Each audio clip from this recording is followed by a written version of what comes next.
काय सांगा आज पोट निवडणुकीमध्ये 23 मतांनी विजय मिळवलाय, काय भावना आहे? हा विजय खरं तर मी गेले 14 वर्ष समाजकारण आणि राजकारणामध्ये संघर्ष केला. त्या संघर्षाला केलेल्या कामाला लोकांच्या अडचणी समजून घेतल्या, त्या अडचणीवर मी 100% त्यांना मदत केली. त्या विकास कामाचा विजय आहे हा. वास्तविक पाहता सहानुभूती लाट असताना सुद्धा मायबाप जनतेनं आम्हाला साथ देऊन, विकासाला साथ देऊन, माझ्या कामाला साथ देऊन आमचा विजय केला. आम्ही समाधानी आहोत.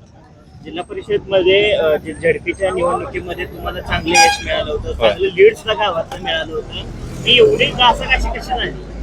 वास्तविक पाहता आमदारकी म्हणा, खासदारकी म्हणा, ग्रामपंचायत, जिल्हा परिषद प्रत्येक निवडणुकामध्ये तोच निकष लागू होत नसतोय. प्रत्येक इलेक्शनला निकष बदलतो. जिल्हा परिषदला 784 लीड आमच्या गावात दिलं आदरणीय पृथ्वीराज भाई पाटलांना, परंतु ते लीड ग्रामपंचायतला राहिलं नाही. स्थानिक समीकरण वेगळी असतात, त्या पद्धतीनं इलेक्शन झालं आहे. 18 महिने तुमच्या हातामध्ये, हो. गावासाठी काय नव्यानं करण्याची भूमिका असणार आहे? 18 महिने जरी राहिलं असलं तरी मी पुढील 10 वर्ष लोकांच्या लक्षात राहील इतकं चांगल्या पद्धतीने मी काम करणार आहे. मग यामध्ये आवळा प्राथमिक शाळेचं मॉडेल स्कूल असेल किंवा पिण्याच्या पाण्याची सोय असेल किंवा ग्रामपंचायत अनेक कामं आहेत अशी की तुम्हाला आता सगळीच कामं सांगू शकत नाही, पण सर्व घटकांना, सर्व वाडेवस्त्यांना विकासाच्या दृष्टीनं न्याय देण्याचं काम 100% आम्ही करू.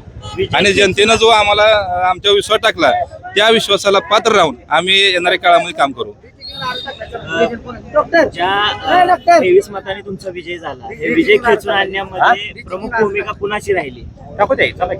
या तिन्ही वार्डातील माझे सर्व कार्यकर्ते आहेत.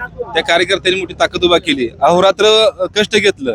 त्या सर्व कार्यकर्त्यांचा विजय हा विजय माझा एकटाच विजय नसून माझ्या सर्वसामान्य जनतेचा हा विजय आहे. माझ्यासाठी सर्व कार्यकर्ते राबले, त्या राबणाऱ्या कार्यकर्त्यांचा विजय आहे. काय दृश्य, काय अदृश्य शक्ती आहेत, त्या सर्वांचा हा विजय आहे.